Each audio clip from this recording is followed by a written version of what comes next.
Kabanata 1381 Batang Emperador. Ang mga alon mula sa pagbagsak ng gintong pil ay naruroon pa rin at ang malalakas na tunog ng kulog ay patuloy na umaabot. Si Master Simo ay nasugatan mula sa impact ng nakaraan at ang dugo ay dumadaloy mula sa sulok ng kanyang bibig. Sa mga sandaling ito, takot ang sumakop sa kanyang mga mata. Tumakbo siya na parang wala ng bukas at ang pakiramdam ng kamatayan ay sumat sa kanyang katawan. Parang isang hindi nakikitang presyon na nais durugan ang buong katawan niya. Ang pagbagsak ng Blazing Fire Mutation Crystal ay mas matindi pa kaysa sa Dragon Collapse Peel. Naglalaman ito ng langit ng apoy at, sa ilalim ng kontrol ni Wang Lin, ito ay nakompres ng maraming beses. Naglalaman ito ng sapat na lakas upang magbanta sa isang ikalimang antas ng Cultivator ng Heaven's Blight. Habang ang nasugatang si Master Simo ay umatras, ang sigaw ni Wang Lin ay umabot at ang kristal ay biglang nagbigay ng napakaliwanag na liwanag. Ang liwanag na ito ay lumamig sa buong planeta at pinapaliwanag ang buong mundo. Si Master Simo ay humagulgol ng isang malupit na sigaw at ang kanyang katawan ay nagsimulang magliyab. Ang madilim na asul na apoy na ito ay hindi sinusunog ang kanyang mga damit, kundi ang kanyang laman at kaluluwa ng pinagmulan. Ang kanyang mga malupit na sigaw ay sapat upang magpatibay ang puso ng sinuman. Matapos ang dalawang direktang atake ni Wang Lin, si Master Simo ay malubhang nasugatan ngunit hindi namatay. Ang kanyang paningin ay naging malabo at napuno siya ng takot na hindi pa niya naranasan noon. Ang tanging naiisip niya ngayon ay ang tumakas. Tumakas. Tumakas. Ngunit, habang lumitaw ang pag-iisip na ito sa kanyang isipan, isang pulang liwanag ang sumap mula sa apoy. Isang espada na kayang yugan ng mundo ay lumabas mula sa liwanag na ito at tinutok kay Master Simo. Mabilis ang espadang ito. Imposibleng masundan ng mata, at kahit ang Diyos na pandama ay hindi kayang sumunod dito. Ang bilis nito ay parang hindi na kayang tignan ng batas ng langit, at mabilis nitong nilapitan si Master Simo.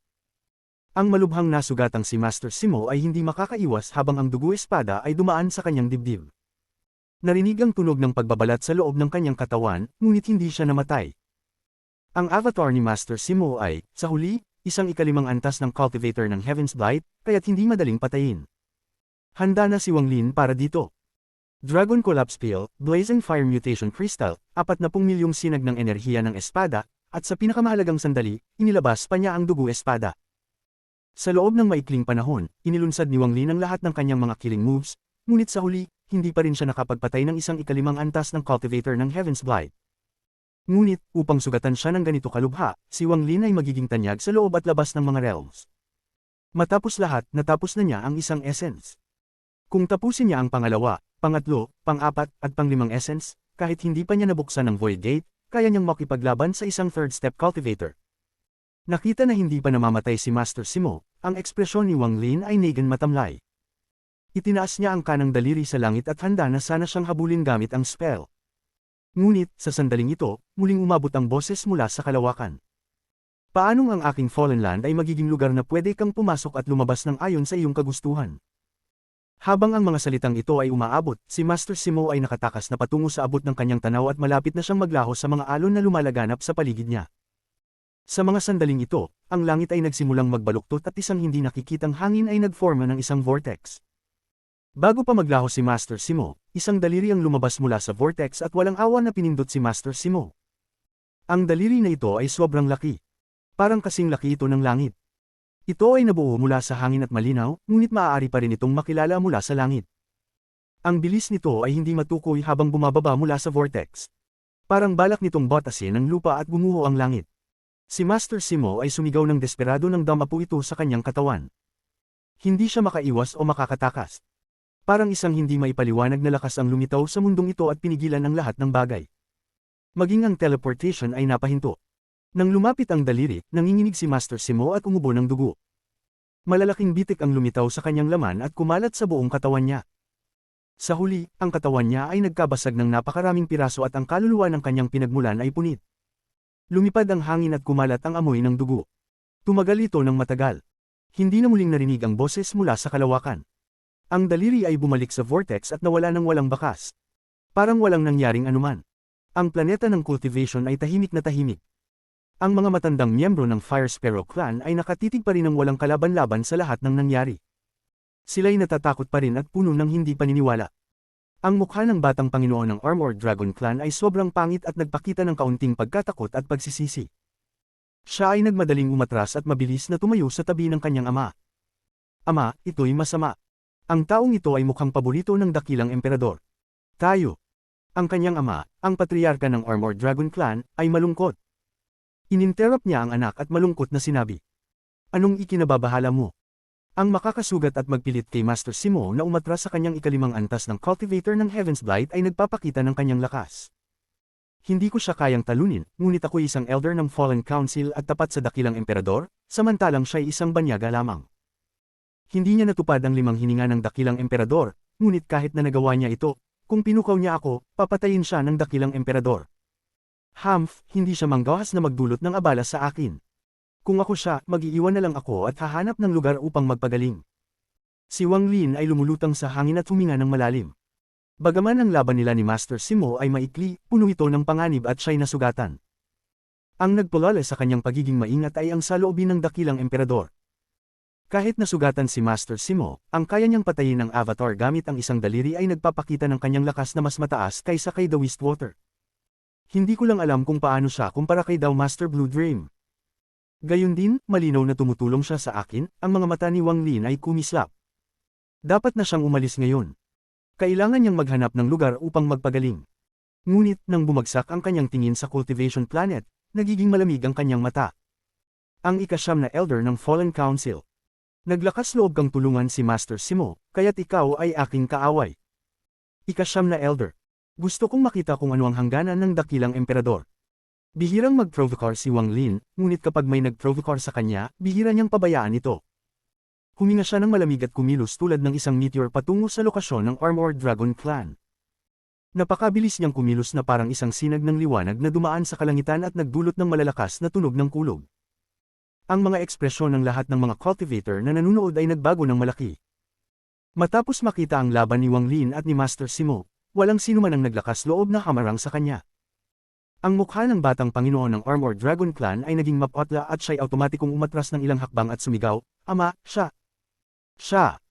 Ang patriarka ng Armored Dragon Clan ay naramdaman na parang bumagsak ang kanyang puso at malupit na inisip niya na hindi hahanap ng gulo si Wang Lin pagkatapos ng laban nila. Bagaman siya'y nagulat nang maisip niya ang mga sugat na naranasan ni Wang Lin, ipinakita niya ang isang mabagsik na ekspresyon. Ang lahat ng mga cultivator na nasa ikalawang hakbang ng Armored Dragon Clan, pigilan ng sinuman na pumasok sa clan. Habang ang malakas na boses ay umaabot, mahigit sa 10 ikalawang hakbang na cultivators ang lumipad upang pigilan si Wang Lin. Ngunit, sa sandaling ito, ramaga sa ang mundo at ang meteor na gawa sa kulog ay dumating. Dumating si Wang Lin sa harap ng Armored Dragon Clan. Habang ang mga cultivator ay lumilipad patungo sa ere, walang awa niyang pinindot pababa. Umalis. Ang malamig niyang boses ay parang yumanig sa langit, at habang pinipindot niya ang kanyang kamay, isang dambuhalang marka ng palad ang lumitaw. Bumagsak ito patungo sa Armored Dragon Clan. Nang madama ng mga ikalawang hakbang na cultivator ng Armored Dragon Clan ang marka ng palad, agad silang umubo ng dugo. Sila ay itapon, at ang mga katawan ng tatlo sa kanila ay agad na nag-collapse. Hindi nila kayang pigilan ito. Ang marka ng palad ay dumapo sa lupa at ang buong lupa ng Armored Dragon Clan ay agad na gumuho. Isang maliit na clan ay naglakas loob na magtangka laban sa akin. Naghahanap kayo ng kamatayan. Tumawa si Wang Lin habang bumababa. Ang kanyang mga mata ay nakatuon sa mag-ama ng Armored Dragon Clan. Ang patriarka ng Armored Dragon Clan ay natakot. Hindi niya inaasahan na si Wang Lin ay magiging kasing lakas pa rin matapos masugatan. Wala siyang tiwala na kaya niyang labanan ang palad na iyon kanina. Ang ekspresyon ni Wang Lin ay malamig habang itinuturo ang langit at nagsimulang magtipon ng kulog. Ang ekspresyon ng patriarka ng Armored Dragon Clan ay malaki ang pagbabago. Hinawakan niya ang kanyang anak at agad na umatras habang sumisigaw, maglakas loob kang patayin ako. Ako ang ika-9 na elder ng Fallen Council. Inapoint ako mismo ng dakilang emperador. Kung matamaan man ang kahit isang hibla ng aking buhok, babaguhin ako ng dakilang emperador. Sa sandaling ito, isang sinag ng enerhiya ng espada ang dahan-daang lumapit mula sa abot ng tanaw. Ang sinag ng enerhiya ng espada ay nakakagulat habang tumatawid ito sa kalangitan at papalapit sa lokasyong ito. Nang makita ng patriarka ng Armored Dragon Clan ang sinag na iyon, ang takot sa kanyang mga mata ay nawala at napalitan ng kasiyahan. Emisaryo ng dakilang emperador. Haha, dumating na ang emisaryo. Isang banyaga tulad mo ay maglakas loob na magtangka laban sa akin, isang fallen elder. Patay ka. Hindi lang ang patriarka ng Armored Dragon Clan ang masaya, kundi pati na rin ang anak nito na nag-relax at nagpakita ng kasiyahan. Itinaas ni Wang Lin ang kanyang ulo. Hindi siya nagmadali na umatake ngunit malamig na tinitingnan ng taas. Isang lalaking nasa katamtamang edad na nakasuot ng pula ang lumabas mula sa sinag ng enerhiya ng espada. Wala siyang aura ng isang cultivator. Kahit si Wang Lin ay hindi nakaramdam ng anuman. Malinaw na siya ay nag-aral ng isang napakabigat na spell upang itago ang kanyang cultivation. Ang ikasyam na elder ng Fallen Council ay bumabati sa emisaryo ng dakilang emperador. Dahil dumating na si Lord Messenger, mangyaring tumulong. Nagpakumbaba ang patriarka ng Armored Dragon Clan at nag-ambag ng isang galang. Ang anak niya ay nagpakita rin ng galang. Ang ekspresyon ng lalaki sa gitnang edad ay malamig at inikot ang kanyang kamay. Isang pulang jade ang lumitaw sa kanyang kamay. Yamang ipinag-utos ng dakilang emperador. Ang patriarka ng Armored Dragon Clan ay nanginginig at lalong yumuko bilang tanda ng galang. Ang patriarka ng Armored Dragon Clan ay tinanggalan ng kanyang titulo bilang ikasyam na elder at kinakailangang inumin agad ang pil na ito. Matapos magsalita ang lalaki sa gitnang edad, inikot niya ang kanyang manggas at isang itim na pil ang lumipad patungo sa patriarka ng Armored Dragon Clan. Ang katawan ng patriarka ng Armored Dragon Clan ay nanginginig at ang kanyang mukha ay naging mapotla.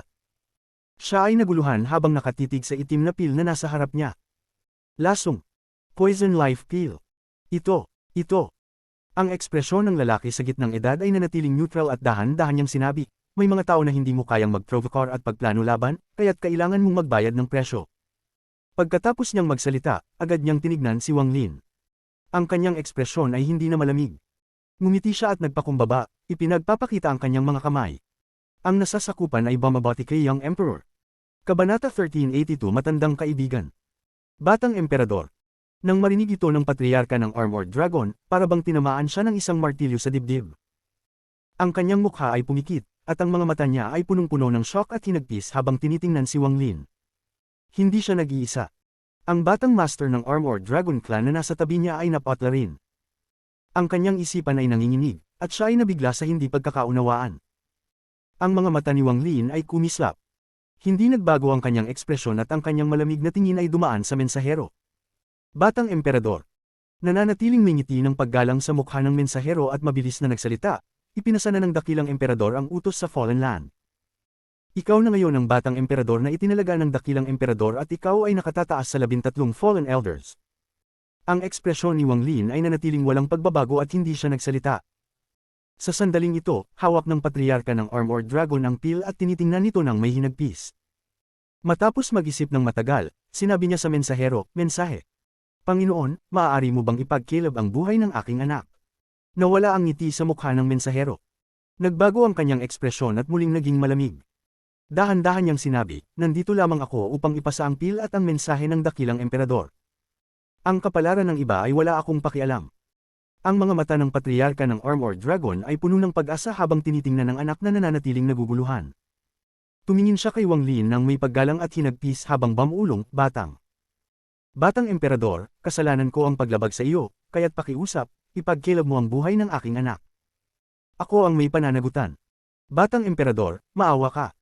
Habang nagsasalita siya, bigla niyang itinataas ang kanyang ulo at iniabot ang kamay sa anak.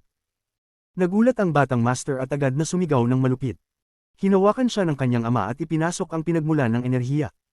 Isang malakas na tunog ng kulog ang narinig habang ang lahat ng kanyang mga meridiano ay nawasak pati na rin ang kanyang pinagmulan na kaluluwa. Nasayang ang kanyang kultibasyon at siya ay naging isang mortal na muli. Ang matinding sakit ay dumaan sa katawan ng batang master ng Armored Dragon Clan. Damyugo siya at ang mukha niya ay naging kulay abong-abo. Ang mundo sa paligid niya ay nagbago at ang lahat ng lakas ay tumakas mula sa kanyang katawan, nawalan siya ng malay dahil sa matinding sakit. Nagmakaawa ang patriarka ng Armored Dragon at nagdasal, Panginoon Batang Emperador, nawalan na ng kultibasyon ng aking anak at hindi na siya makakapagkultiba. Hindi na siya magiging banta sa Batang Emperador. Ako'y nagpapakumbaba at humihiling na hayaang mabuhay siya.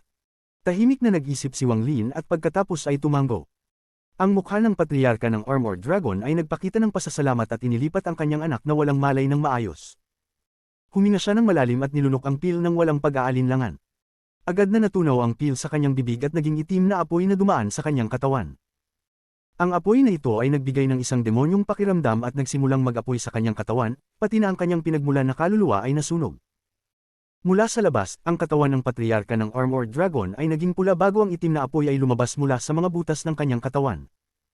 Naging isang bola siya ng itim na apoy, at pagkatapos ng apoy ay nawala, wala nang natira. Anong klaseng apoy ito? Biglang kumitid ang mga mata ni Wang Lin. Tahimik ang buong planeta ng cultivation. Maraming tao ang nakakita sa pangyayaring ito at nanginginig sila. Ang dakilang emperador ay parang Diyos dito, at walang sinuman ang magtatangkang labagin ang kanyang utos. Puno ng takot ang mga tao ng Armored Dragon Clan at lahat sila ay yumuko. Ang isang cultivator na nasa ika-4 na hakbang ng Heaven's Blight sa Inner Realm ay maaaring maging pinakamataas, at kahit sa Outer Realm, maaari siyang maging pinuno ng isang malaking clan.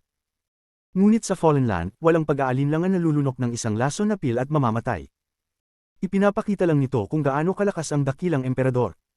Ang dahilan kung bakit ipinadala niya ang pil sa patriarka ng Armored Dragon ay upang ipakita sa akin at hindi direkta akong babalaan.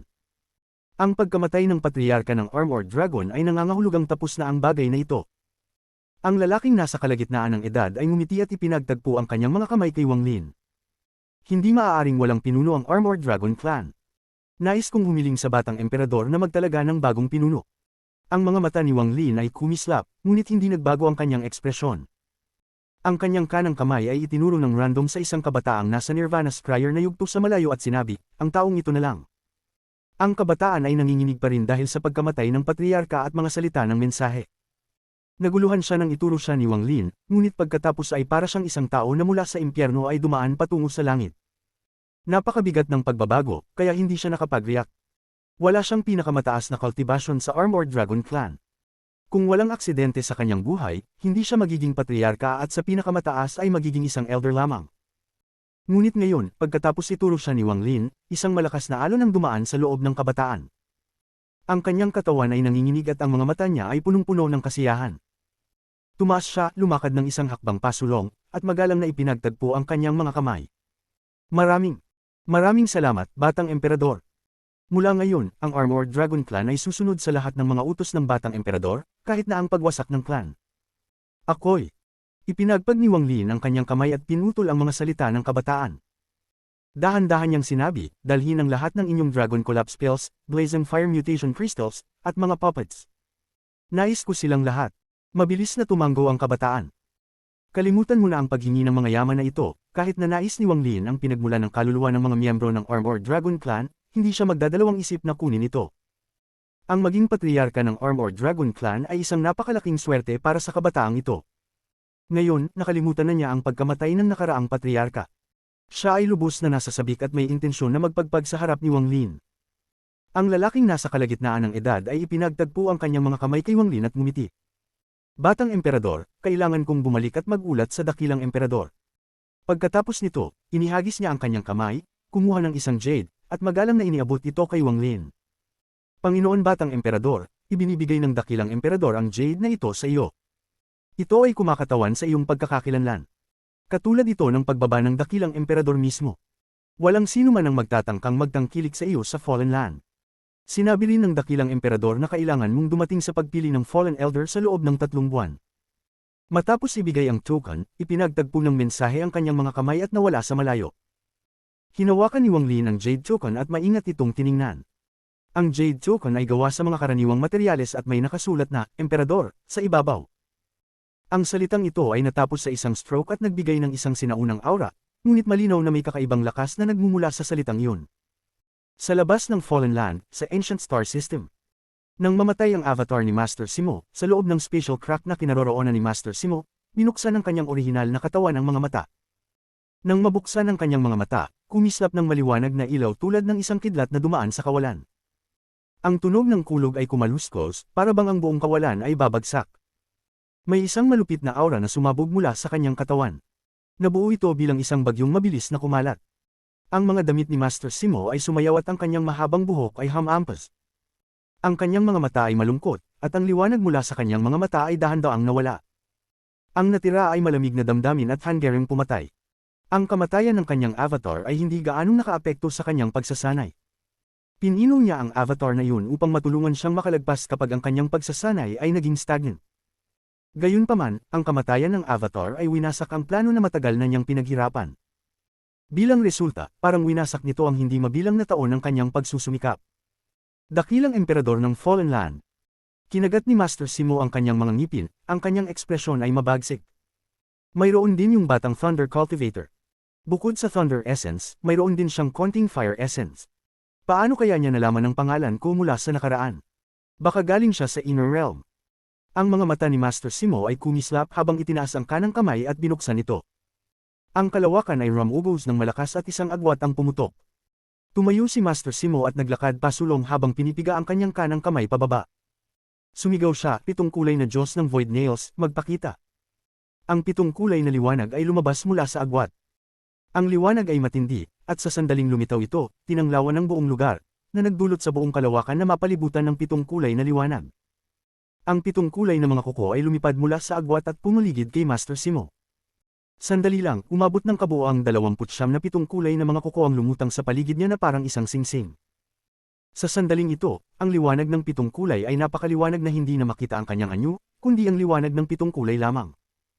Ang 7 kulay na Diyos ng Void Nails mula sa Sovereign na kayang pumatay sa mga third step cultivators. Hindi ko kayang makipaglaban sa dakilang emperador, ngunit kung ang Sovereign Council ay magtipon ng lahat ng third step cultivators, dapat ay kaya naming patayin ang taong yun. Lahat ay nakasalalay sa desisyon ng Sovereign Council. Ipinagalaw ni Master Simo ang kanyang kanang kamay at naglaho ang mga 7 kulay na mga kuko. Pagkatapos, naglakad siya ng isang hakbang pasulong at nawala ng walang bakas. Isang grupo ng mga cultivator ang gumagalik sa Fallen Land.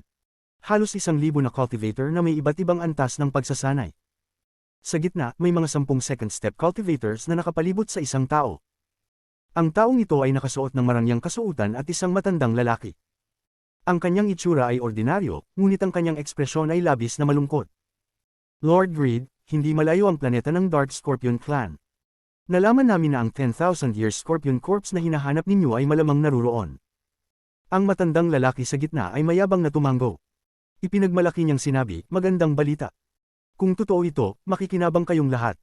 Matapos niyang magsalita, ang mga cultivator sa paligid ay nagpakita ng kagalakan. Kung ibang tao ang nagsabi ng mga salitang iyon, hindi sila magiging kasing saya, ngunit ang nagsabi ay si Greed. Sa mga nakaraang taon, sino ang hindi nakakakilala kay Greed? Si Greed ay hindi pupunta sa kahit saan ng walang mga yaman. Ang mga salitang ito ay paulit-ulit nang napatunayan ng mga cultivator. Hindi rin siya kailanman nangako ng maling bagay. Kabanata 1383 Greed. Tungkol kay Greed, karamihan sa mga tao sa Fallen Land ay alam na siya ay may misteryosong pinagmulan. Walang nakakaalam kung kailan siya dumating sa Fallen Land, at ang kanyang antas ng pagsasanay ay hindi ganoon kalakas, isang Nirvana Scryer lamang. Gayunpaman, ang taong ito ay paulit-ulit na nagpapakita ng mga nakakagulat na eksena. Ang mga pil at mga yaman na kanyang inilabas ay nagdulot ng mga alon sa Fallen Land. Bagamat hindi mataas ang antas ng pagsasanay ni Greed, siya ay labis na matalino at mailap. Dagdag pa ang kanyang mga kakaibang spell at makapangyarihang mga yaman, palagi niyang napoprotektahan ang sarili. Kahit ang mga taong may mas mataas na antas ng pagsasanay kaysa sa kanya ay nahihirapang hulihin siya. Partikular, mahusay si Greed sa pagtakas at may spell na kayang pataasin ang kanyang bilis ng 77 na beses, kaya't imposibleng mahabol siya ng mga karaniwang cultivator. Si Greed din ay labis na maingat at madalas ay hindi nag-aatubiling tumakas. Dahil dito, bihira siyang nahaharap sa panganib. Habang lumilipas ang panahon, sa hindi malamang dahilan, patuloy na lumago ang antas ng pagsasanay ni Greed at sa isang paraan ay nakarating siya sa Nirvana Cleanser na yugto. Pagkatapos, naging mas misteryoso pa ang kanyang mga spell. Dahil dito, unti-unti niyang nakuha ang atensyon ng mga makapangyarihang cultivator mula sa ilang mga clan. Naging sakam sila at tinutukan si Greed. Marami ang nag-isip na tiyak na mamamatay si Greed, ngunit pagkatapos ay inilabas ni Greed ang maraming yaman na hindi pa niya nagamit.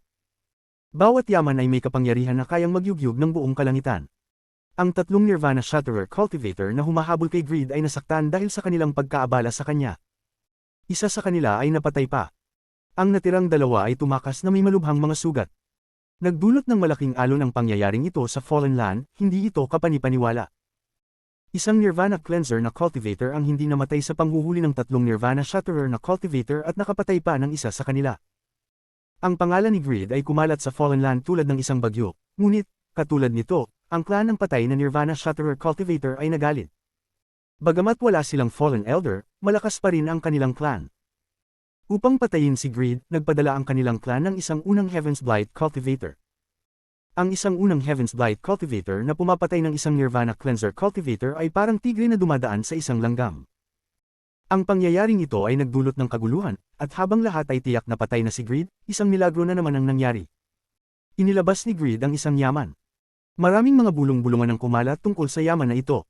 Karamihan ng mga bulong-bulungan ay nagsasabing ito ay isang sirang estatwa. Sa sandaling lumitaw ang estatwa, ang buong Fallen Land ay rumagso at ang mga ulap ay pumuno sa Star Domain. Ang mga ugong na parang mula sa mga sinaunang panahon ay umalingaw, at ang unang Heaven's Blight Cultivator ay agad na namatay sa yaman na ito. Ang mapanirang lakas na iyon ay yumanig sa lahat ng mga Heaven's Blight Cultivator sa Fallen Land. Ang lakas na iyon ay sapat na upang wasakin pati na ang mga Third Heaven's Blight Cultivator.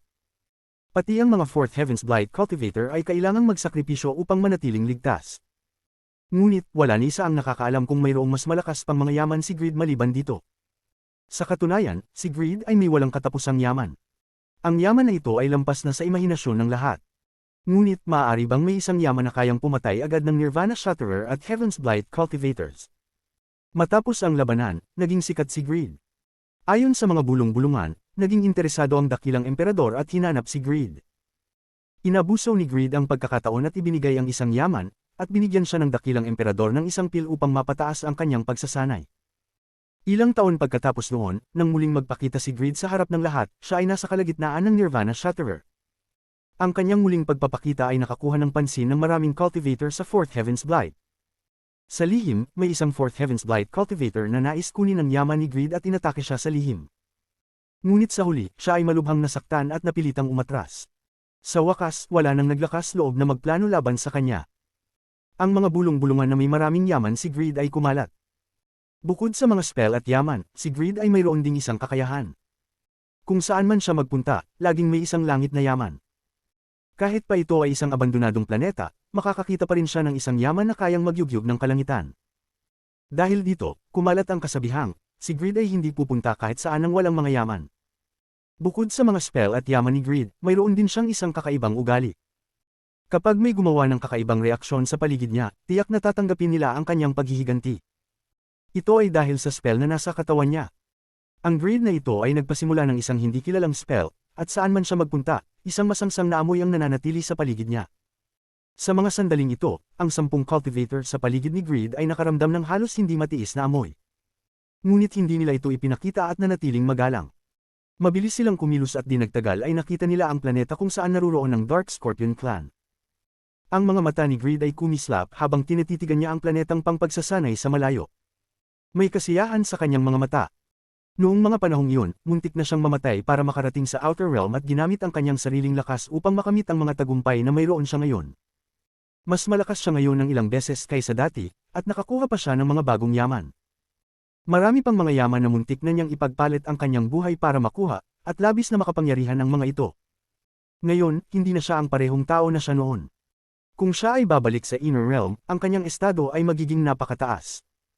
Ngunit hindi siya maaaring magpakasaya, dahil ang masangsang na amoy sa kanyang katawan ay parang anino sa kanyang puso. Hindi na niya ito naamoy, ngunit sa tuwing makikita ang mga ekspresyon ng mga tao sa paligid niya, sapat na iyon upang magwala siya. Isinipan niya ang maraming paraan upang mapawi ang amoy na ito, ngunit ang amoy ay nasa kanyang orihinal na kaluluwa at pinagsama sa kanyang orihinal na kaluluwa. Ano man ang gawin niya, hindi niya maaalis ang amoy. Ang sakit na ito ay pahirap sa kanya hanggang sa ngayon. Kaya't ang galit niya sa All-Seer, Wang Lin, at Moongazer Serpent ay umabot sa rurok. All-Seer, kung hindi dahil sa inyong pagpipilit na pumunta ako sa All Heaven, hindi sana ako napunta sa ganitong kalagayan. At ang Moongazer pa. Ang matandang ito ay nagtataglay ng panatang wasakin ito. Ang pinakamahalaga ay si Wang Lin. Ang taong iyon ay ang aking nemesis. Kinuha niya lahat ng aking mga yaman. Ang aking teleporting furnace, ang aking ancient thunder dragon, ang aking mountain and river painting, ang aking mountain soul, lahat ng mga yaman na ginugol ko ng 10,000 taon upang tipunin ay kinuha niya. Tuwing naiisip ni Greed ito, ramdam niya ang sakit sa kanyang puso. Bukod sa galit niya kay Wang Lin, may malaking anino sa kanyang puso. Matapos niyang makatagpo si Wang Lin ng ilang beses, naramdaman niyang matinding takot sa kanya. Ang takot na ito ay naging takot habang lumilipas ang panahon. Bagamat tumaas ang antas ng kanyang pagsasanay, hindi kumupas ang takot na ito, kundi tumindi pa. Hindi niya alam ang dahilan, ngunit tuwing naiisip si Wang Lin, ang kanyang isipan ay nanginginig. Ang aking panghabang buhay na nemesis. Sa planeta Suzaku, ang heaven-defying deed na gusto ko ay kinuha niya, sa Demon Spirit Land, mas mataas ang antas ng aking pagsasanay, ngunit sa huli, nilamon niya ang aking Ancient Thunder Dragon, ang aking Thunder Dragon.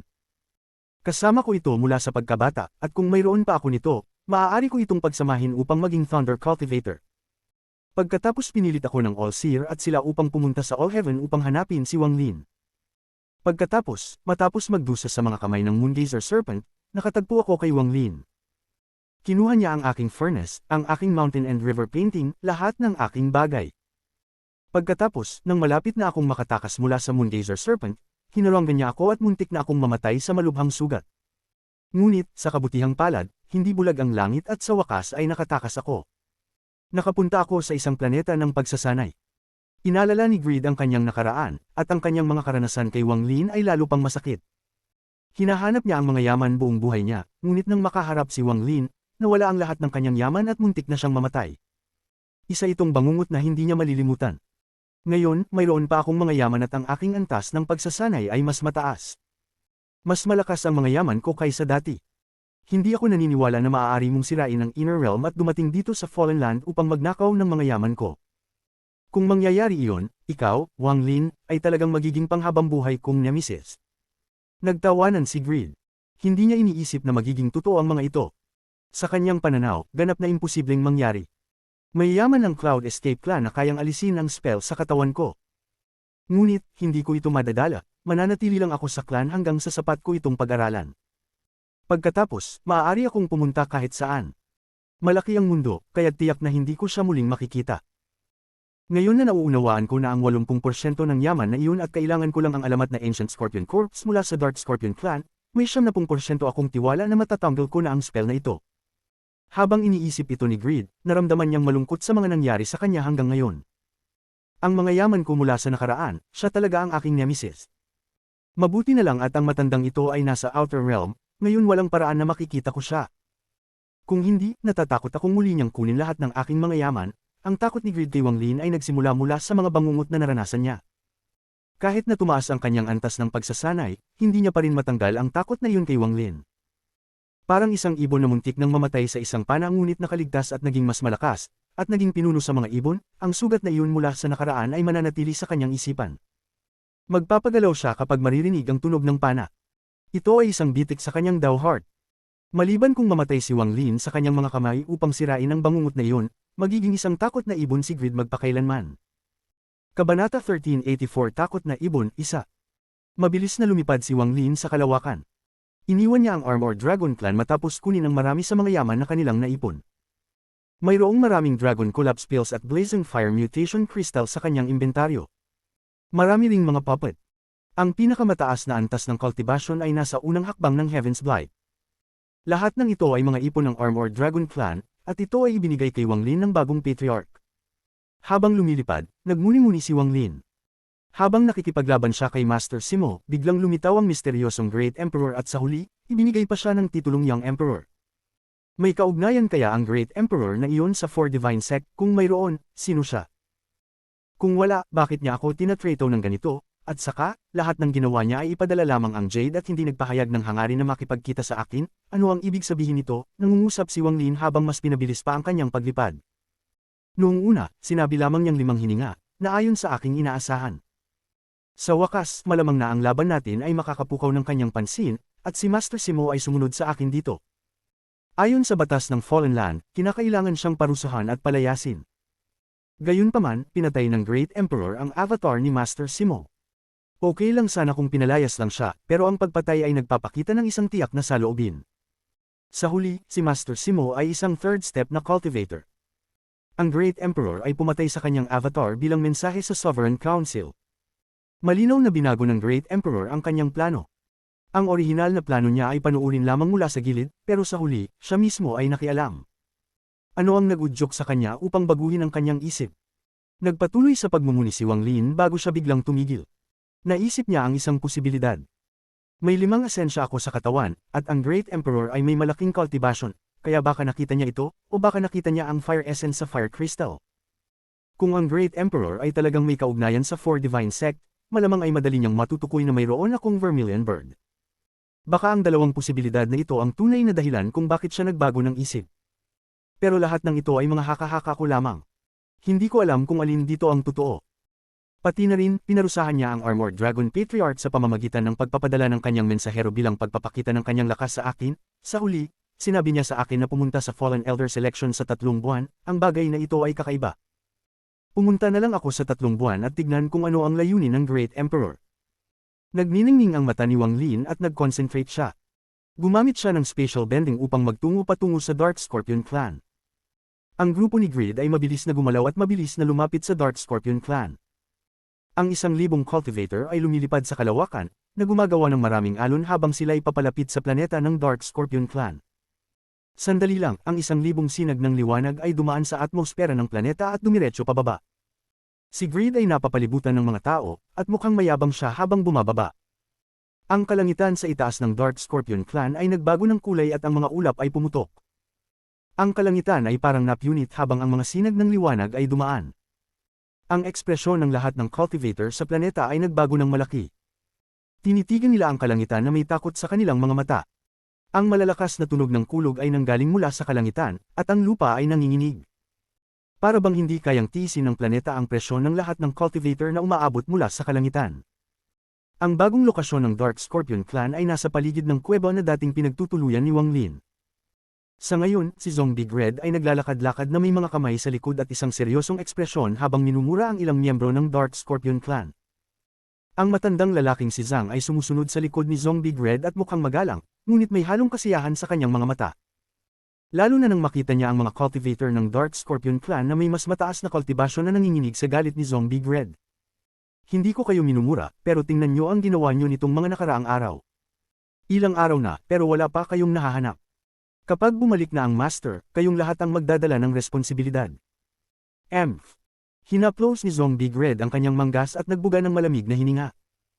Ang malamig na hiningang iyon ay nagpabago sa mga mukha ng mga miyembro ng Dark Scorpion Clan. Isa sa kanila ay nag-atubili bago ipagdiinan ng mga kamay at sinabi, tungkol sa bagay na ito.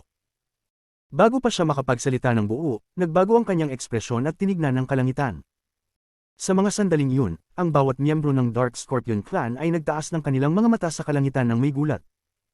Ang Dark Scorpion Patriarch ay nakaupo sa lambak sa labas ng kuweba ni Wang Lin nang bigla siyang magbukas ng mata ng may takot at lumipad sa hangin. Si Zong Big Red ay nagulat din, at tinitigan ang kalangitan. Ang kanyang mukha ay nagpale at naging puno ng takot. Si Zhang, ang matandang lalaki, ay napabuntong hininga at naguluhan. Ang mga alon ay sumaklaw sa kalangitan parang dagat, at nagkaroon ng mga dambuhalang alon. Ang mga sinag ng enerhiya ng espada ay gumagawa ng isang malakas na sigaw habang papalapit.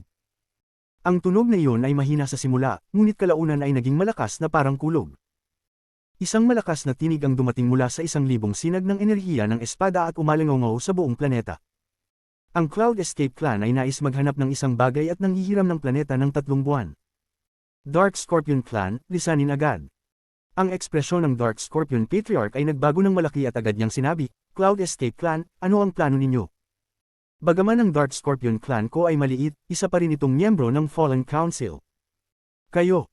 Ngunit bago pa siya makapagtapos ng pagsasalita, isang malamig na hininga ang bumagsak mula sa kalangitan.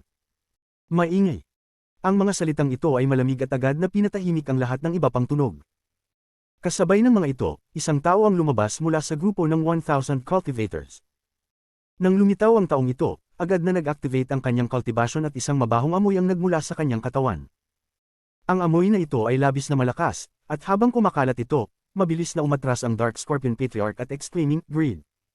Kabanata 1385 na takot na ibon, 2. Malakas ang baho na ito at nagtagal. Habang napapaligiran nito ang lupa, naging sanhi ito ng malaking dami ng mga miyembro ng Dark Scorpion Clan na halos masuka. Kulang ang cultivation ni Zong Big Red at hindi niya alam ang identity ni Greed, kaya diretso siyang samuka. Ang kanyang pagsusuka ay naging sanhi ng labis na pagkalumbay ng ekspresyon ni Greed. Ikinumpas niya ang kanyang manggas at lumitaw ang isang malaking pamaypay. Ang fan ay kumikinang at umindayog pasulong. Umalingaw ang malalakas na dagandong habang ang lupa ay nanginig at ang mga bundok ay gumuho. Maging ang kuweba ni Wang Lin ay gumuho. Ang mga miyembro ng Dark Scorpion Clan ay hindi nakayanin ang hangin ito at umubo ng dugo. Walang awa silang itinapon pabalik na parang mga daong nag-iisa sa hangin. Ang madilim na alakdan Patriarch ay nagpupumiglas, ngunit hindi niya mapigilan at dahan-daang itinutulak pabalik. Gumuho ang lupa at tila napunit ang langit. Ang matandang lalaki na nagngangalang Zhang ay umubo ng dugo at nakoma. Siya ay itinapon sa malayo at ni isang bakas sa kanya ay hindi nakita. Ang lakas ng pamaypay ay nagulat sa lahat ng mga cultivator dito. Si Zong Big Red ay hawak ng isang malakas na puwersa at direktang dinala kay Greed. Habang papalapit siya kay Greed, mas malakas ang baho. Dahil sa pag-atake ng baho na ito, napakapangit ng kanyang ekspresyon.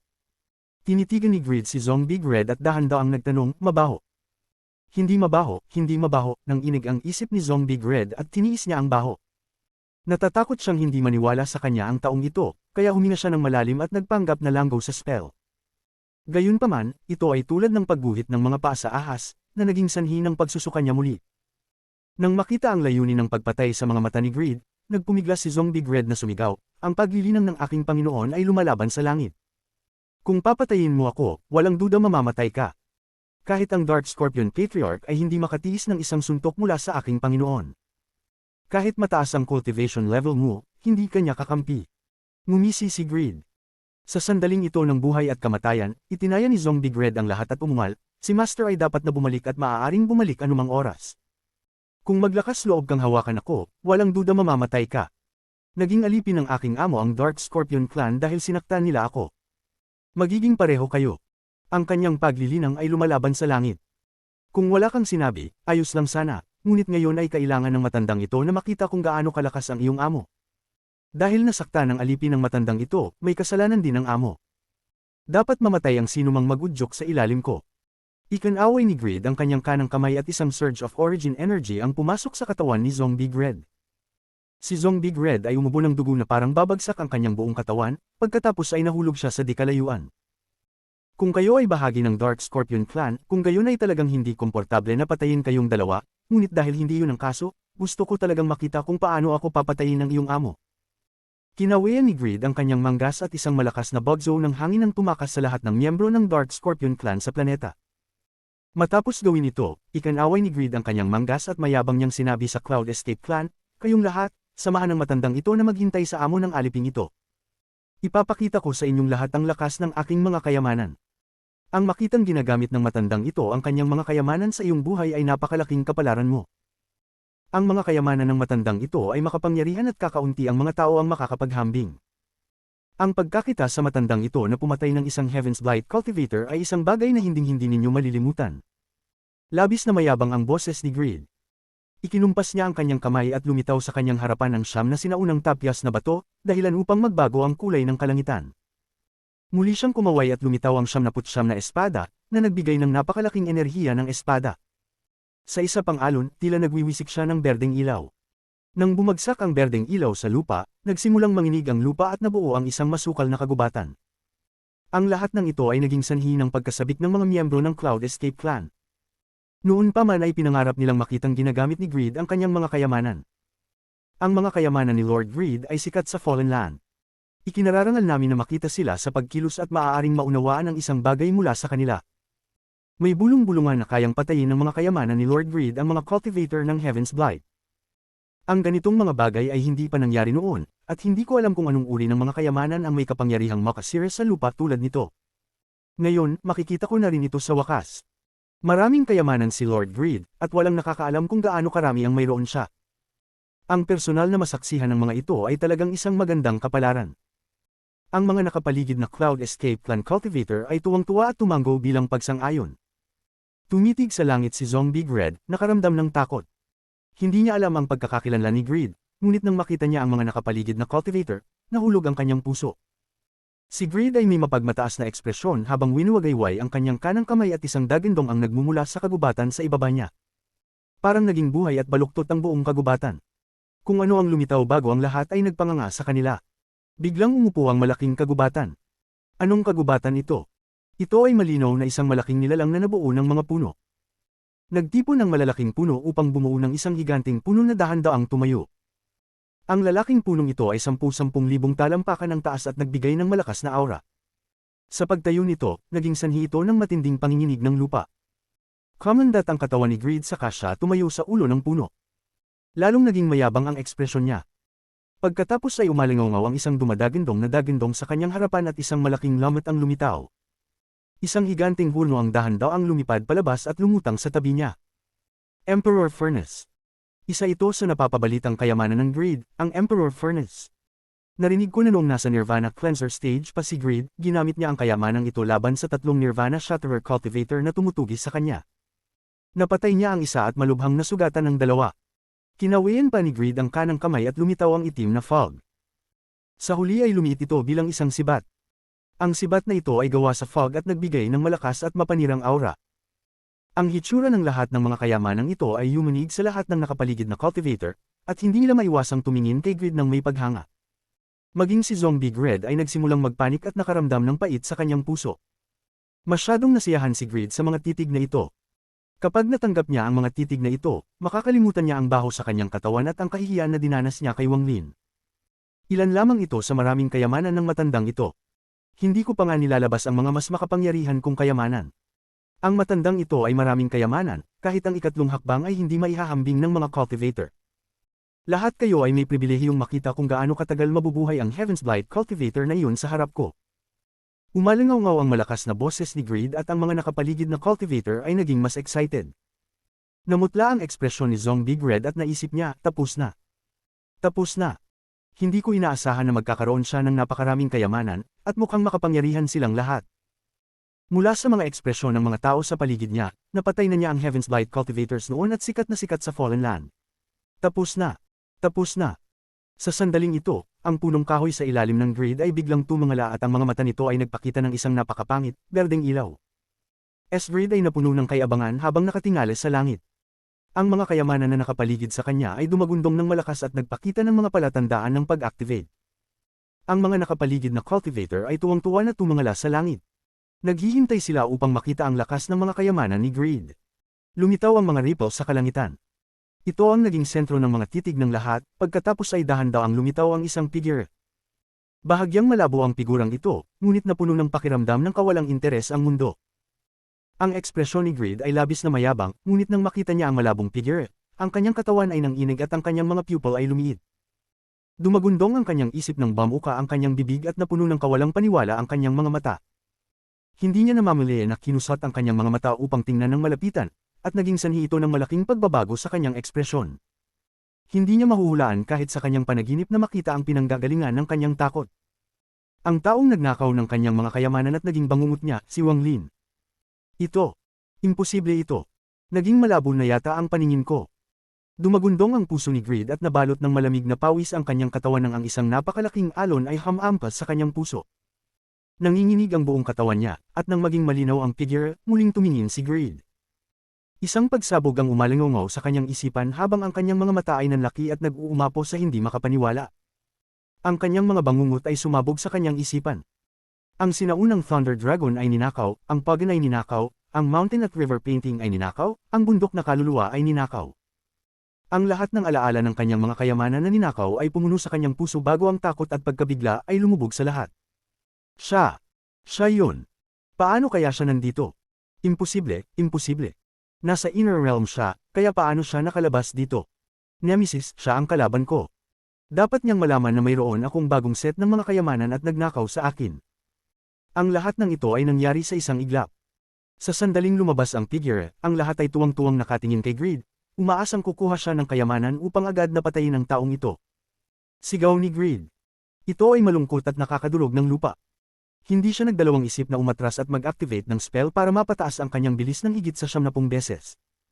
Gumalaw siya sa bilis na mas mabilis kaysa sa nakikita ng mata o maaaring mailock ng Divine Sense habang siya ay tumakas. Ang bilis ng kanyang pagtakas ay hindi maisip, parang isang ibong nagulat. Wala man lang siyang oras para kolektahin ang mga kayamanan na inilabas niya. Masyadong biglaan ito, at lahat ng mga cultivator, kabilang si Big Red, ay natulala. Ito. Anong uri ng spell ang ginagamit ni Lord Grid? Siguradong mabilis siya, nawala siya sa isang iglap. Pwede ba itong ilang setup bago kumuha ng makapangyarihang kayamanan? Ang sigaw niya ngayon lang, parang may mali. Para bang nakatagpo siya ng nakakatakot. Ako.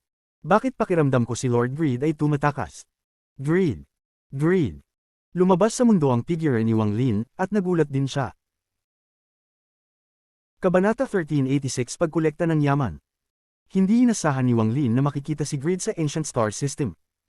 Sa kanyang alaala, dapat ay namatay na si Grid sa kamay ng Moongazer Serpent. Pagkakita ni Wang Lin kay Grid, kahit na matibay ang kanyang isipan, napako siya ng ilang saglit. Nang tumingin siya muli, si Grid ay nakatakas na ng walang bakas, at iniwan ng 1,000 naguguluhang mga cultivator.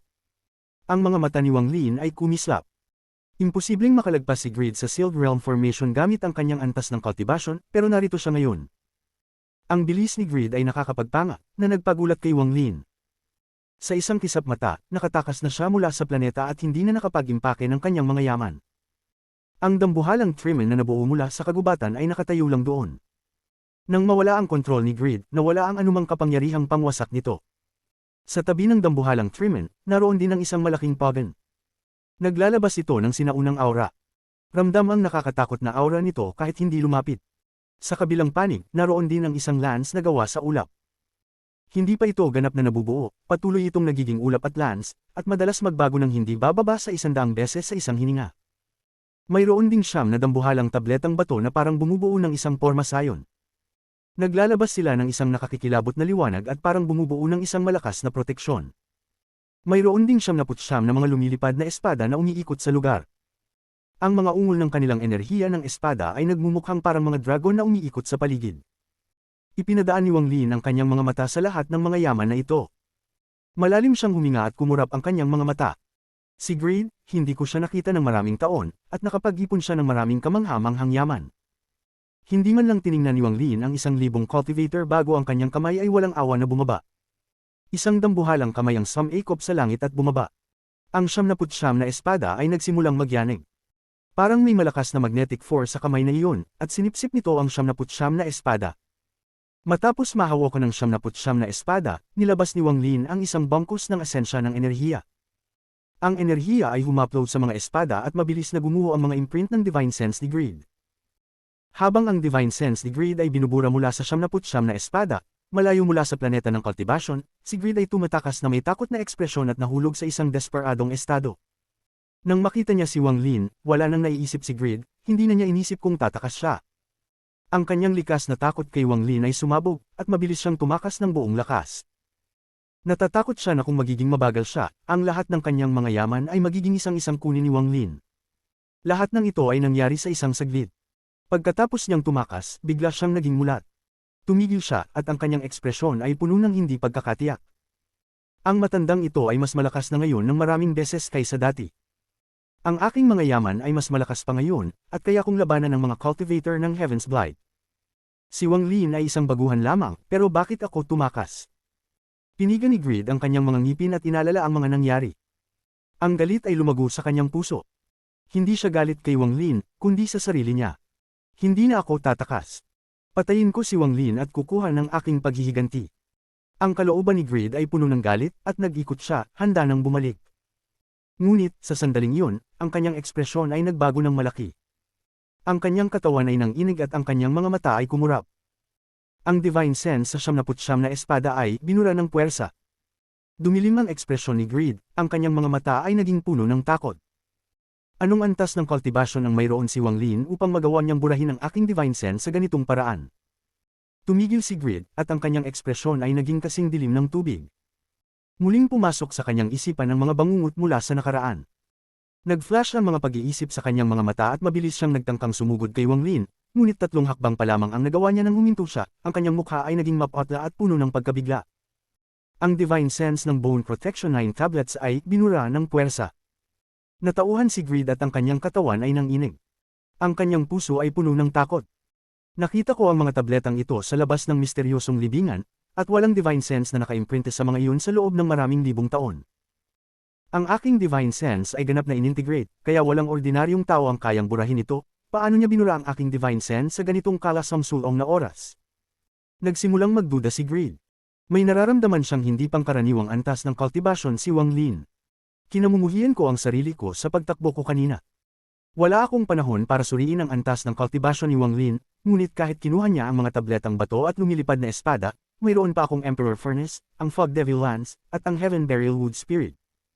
Hindi niya kayang kunin ang mga iyon sa maikling panahon. Ang mukha ni Greed ay naging mabagsik habang mabilis siyang lumipad pabalik sa kanyang daraanan. Ngunit pagkatapos ng 3 hininga, isang tunog ng pagputok ang umalingaw sa katawan ni Greed. Umubos siya ng dugo, nagpalya ang kanyang katawan, at nagbago ng ekspresyon. Ang Fog Devil Lance, nakuha na. Takot at pangangamba ang bumalot sa isipan ni Greed. Sa oras na ito, wala na siyang intensyon na maghanap ng gulo kay Wang Lin. Ang tanging naiisip niya ngayon ay ang pagtakas. Walang alinlangan, nag-ikot si Greed at tumakas patagilid ng mas mabilis ng 70 beses kaysa sa normal niyang bilis. Nemesis, Nemesis. Ang salbaheng si Wang Lin ay ang aking nemesis. Ang mga salita ni Greed ay puno ng hinagpis, matinding hindi pagkakasundo, at galit, pero higit pa rito ay ang pakiramdam ng pagkatalo. Nakawala siya sa Moongazer matapos halos tiyak na kamatayan at nakatagpo ng mga magagandang pagkakataon. Nakakuha siya ng mas makapangyarihang mga yaman at inisip niyang kaya niyang baguhin ang mundo. Ngunit bago pa man niya matamasa ang magandang buhay na ito, muling nahanap siya ni Wang Lin. Ang pakiramdam ni Greed ay puno ng lungkot at nagsimulang magnalit habang siya ay tumatakas. Pagkalipas ng ilang hininga, nanginig ang katawan ni Greed at muli siyang umubo ng dugo. Ang kanyang katawan ay hindi matatag habang mabilis siyang tumatakas. Damned Nemesis! Kinuha niya pa ang Emperor Furnace ko. Ang Emperor Furnace ko. Sakit ang naramdaman ni Greed sa kanyang dibdib, parang isang kamay ang umabot sa kanyang dibdib at kinuha ang isang piraso ng laman. Huwag ko na sana inilabas ang mga yaman ko sa harap ng Cloud Escape Clan. Kung isa lang o wala akong inilabas, pinagsisihan ni Greed ang kanyang ginawa habang siya ay tumatakas, ang kanyang mukha ay naging mapatla. Mabilis siyang tumakas at sa mabilis na panahon ay lumayo siya mula sa planeta na kinaroroonan ni Wang Lin. Lumipad siya patungong malalim na bahagi ng Fallen Land. Sa planeta ng Dark Scorpion Clan, ang dambuhalang kamay ni Wang Lin ay dumaan. Matapos kunin ng siyam na tabletang bato, ang Fog Lance, at ang malaking Pogon, ang kanyang mata ay tumutok sa dambuhalang Triman sa lupa. Ang mga yaman ni Greed ay mas malakas kaysa dati. Ang mga 79 na salitang ito ay mas malakas pa kaysa mga nasa Slaughter Realm. Gayun din, ang mga tabletang bato na ito ay gawa sa mga buto at may kasamang isang malakas na aura. Ang pinakamahalaga, ang Fog Lance ay may aura ng isang sinaunang demonyo. Ang aura nito ay sobrang sinauna. Marahil ay umiral ito ng tens of thousands of taon, o higit pa. Samantalang ang Pogon, hindi pangkaraniwan ang bagay na ito. Ang pamamaraan ng pagkaka-imprinte ng Divine Sense ni Greed dito ay mali, tulad ng sa sinaunang God Furnace. Kinokontrol lang niya ang ilang surface functions. Malaki ang kaugnayan ng bagay na ito sa mga sinaunang demonyo. Kahit wala itong demonic energy, pakiramdam ko ay may koneksyon ito sa mga sinaunang demonyo. Ang mga mata ni Wang Lin ay kumislap habang kinokontrol niya ang dambuhalang kamay upang kunin ang nakapandel na Triman na nakatayo lang doon.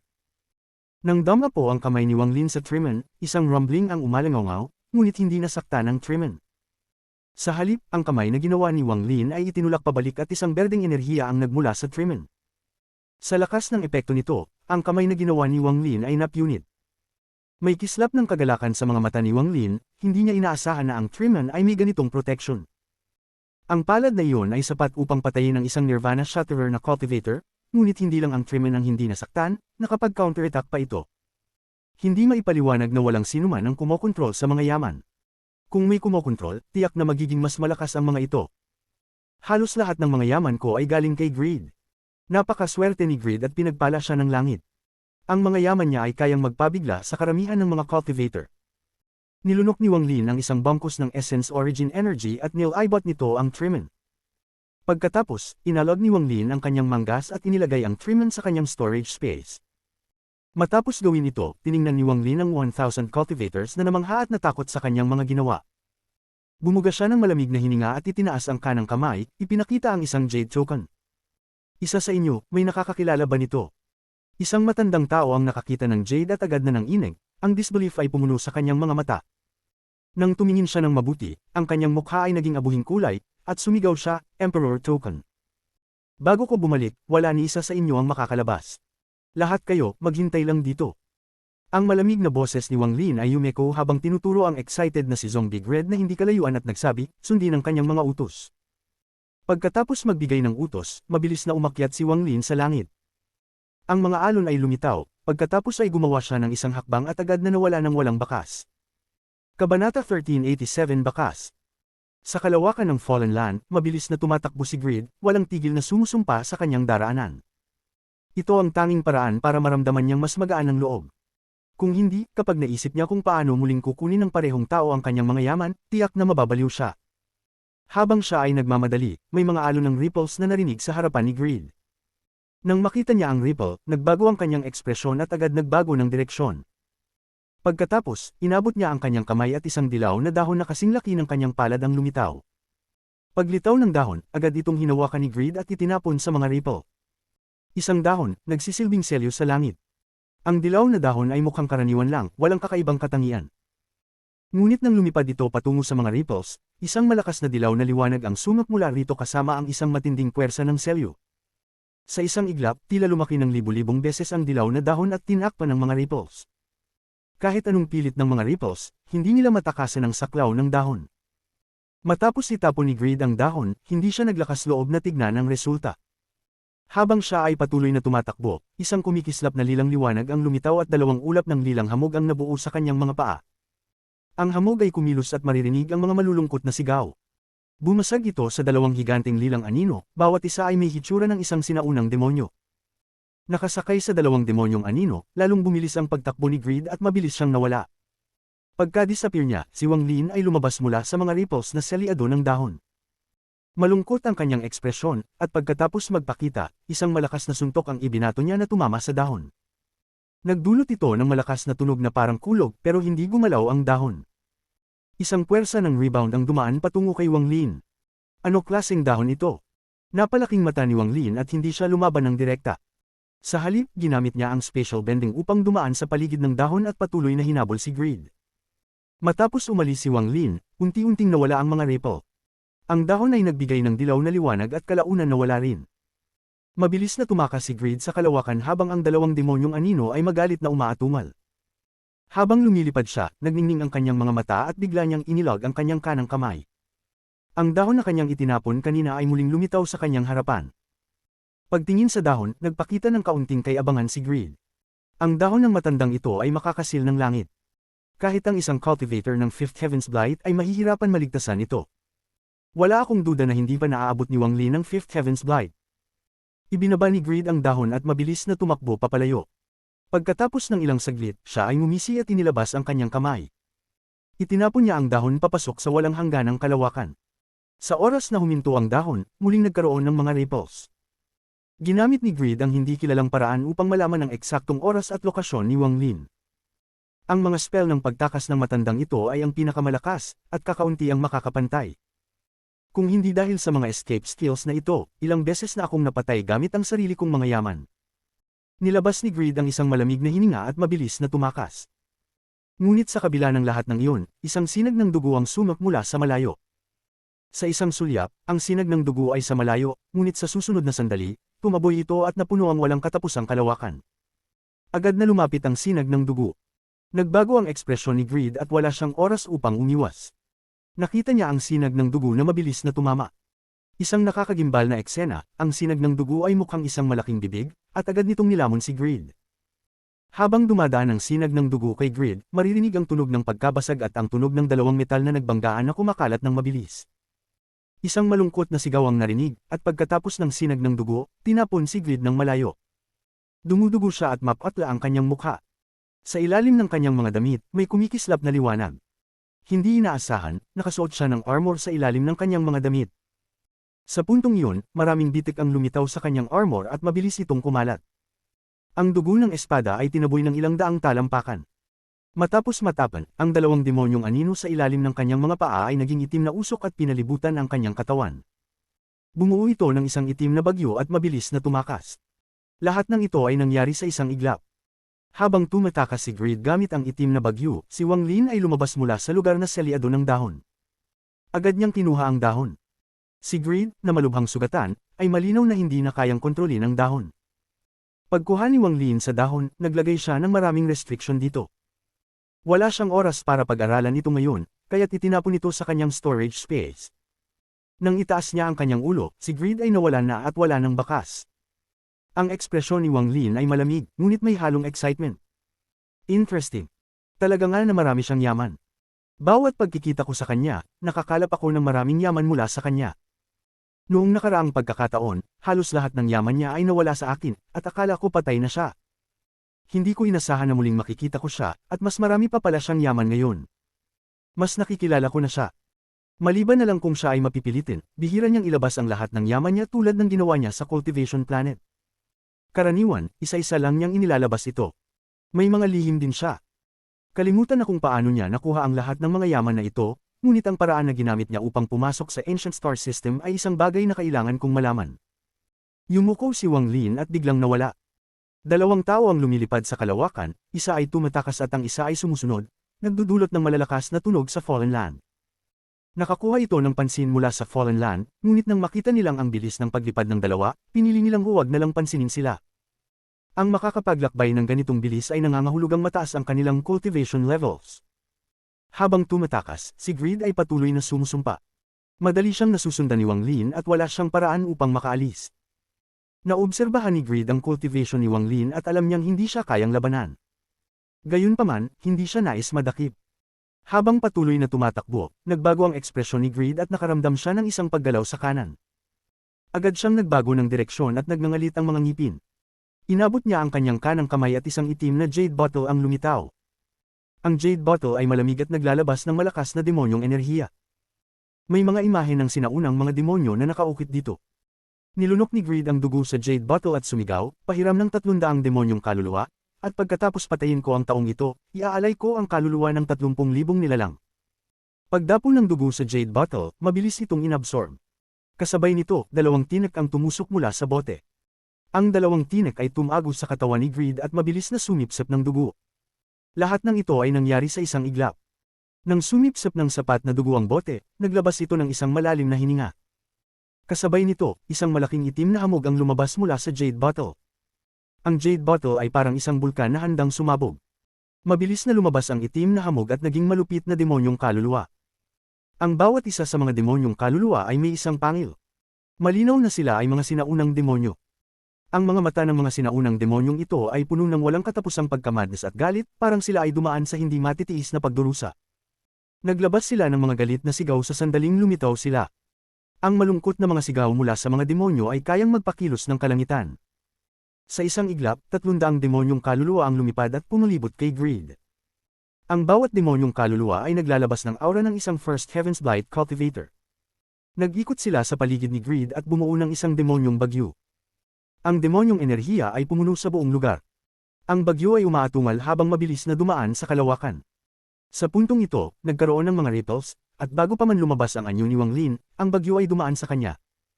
Ang mga mata ni Wang Lin ay nagningning ng kakaibang liwanag. Agad niyang nakilala ang mga sinaunang demonyo sa loob ng bagyo. Ang mga sinaunang demonyong ito ay katulad ni Tajia. Ang tanging kaibahan ay wala silang mga bituin sa kaliwang mata. Sa halip, may ulap na pag-agos sa mga mata nila, at nang makita ito ni Wang Lin, nagsimulang mag-ikot ang mga sinaunang bituin sa pagitan ng kanyang mga kilay. Ancient God Aura. Biglang nagbago ang ekspresyon ni Wang Lin. Malinaw niyang naramdaman na ang ulap na pag-agos sa mga mata ng mga sinaunang demonyong kaluluwa ay naglalaman ng enerhiya mula sa sinaunang mga Diyos. Ang mga 300 sinaunang demonyong ito ay tinatakan ng isang malakas na sinaunang Diyos. Sa isang iglap, nagkaroon ng kaliwanagan sa isipan ni Wang Lin. Habang papalapit ang bagyo, narinig ang tunog ng pagkabasag mula sa katawan ni Wang Lin at sumigaw siya. Roar! Hindi ito isang sigaw na ginawa gamit ang spell, kundi isang sigaw ng sinaunang Diyos. Ang mga bituin sa pagitan ng kanyang mga kilay ay mabilis na umiikot, nagpapadala ng enerhiya ng sinaunang Diyos sa kanyang katawan at lumilikha ng sigaw na kayang yumanig sa langit. Ang bagyo ay nahinto dahil sa lakas ng sigaw. Hindi ito gumalaw at hindi naglakas loob lumapit. Ang 300 sinaunang demonyong kaluluwa ay puno ng takot nang maramdaman ng Ancient God Aura mula sa sigaw. Naalala nila ang nakaraan na nakatago sa kanilang mga alaala, at ang bagyo ay bumagsak ng kusa. Ang 300 sinaunang demonyong kaluluwa ay nagsiyawsi sa iba't ibang direksyon. Lahat ng ito ay nangyari ng napakabilis, kaya't hindi nakapag-react si Greed. Hindi niya maintindihan kung bakit ang kanyang yaman ay bumagsak lang sa isang sigaw. Sa wakas ay nalaman ko kung saan mo nahanap ang mga yaman mo. Hindi ko akalaing makararating ka roon. Ang mga mata ni Wang Lin ay kumikislap sa kaligayahan habang papalapit siya kay Greed. Kabanata 1388. Huwag matakot. Nemesis. Siya ang aking nemesis. Pati ang mga yaman ko ay kontra sa akin. Sigaw ni Greed habang mabilis na umatras. Nang makita niyang papalapit si Wang Lin, hindi nagdalawang isip si Greed at inihagis ang jade bottle sa ibang direksyon. Ginawa na niya ito noon, nang makarating siya sa Ancient Star System, tuwing naaalala niya ang nangyari, sumasakit ang puso niya. Nangako siya sa kanyang buhay na hindi na niya itatapon ang anumang yaman upang maligaw ang kalaban habang siya'y tumatakas. Para sa kanya, mas masakit ang mawalan ng yaman kaysa mamatay. Halimbawa, ang Ancient God Furnace at ang Ancient Thunder Dragon. Kung alam lang niya na ang Furnace ang nakapagligtas kay Wang Lin ng maraming beses, at kung alam niyang ang Ancient Thunder Dragon ang nagbigay kay Wang Lin ng kakayahang maging Thunder Cultivator, maging sikat sa All Heaven, at magbigay ng Thunder Essence. Kung alam niya lahat ng ito, tiyak na magsusuka siya ng dugo at malapit na siyang mamatay dahil sa sakit sa puso. Magandang kapalaran ko, magagandang pagkakataon, at pabor ako ng langit. Pinalad ako noong ako'y 8 taon, nakatagpo ako ng 500 taong gulang na yellow essence at tinikman ko ito. Noong 13 ako, nahulog ako mula sa bangin at tumama sa isang 500 taong gulang na vermilion fruit. Noong 18 ako, nang makarating ako sa foundation establishment stage, nakuha ko ang ancient thunder dragon. Noong core formation stage, habang lumalaban sa isang malakas na kalaban na hindi ko kayang talunin, isang malaking furnace ang nahulog mula sa langit at pinatay ang kalaban. Pagkatapos nun, laging magaan ang landas ko. Ang mountain and river painting, ang mountain soul, ang soul needle, at iba pa ay nakuha ko ng walang kahirap-hirap.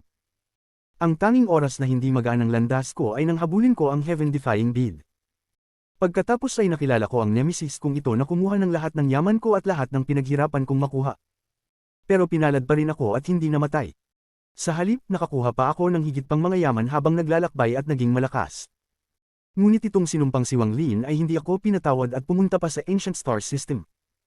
Habang inaalala ni Greed ang kanyang buhay, ang mukha niya ay puno ng kalungkutan at galit. Patuloy siyang umatras.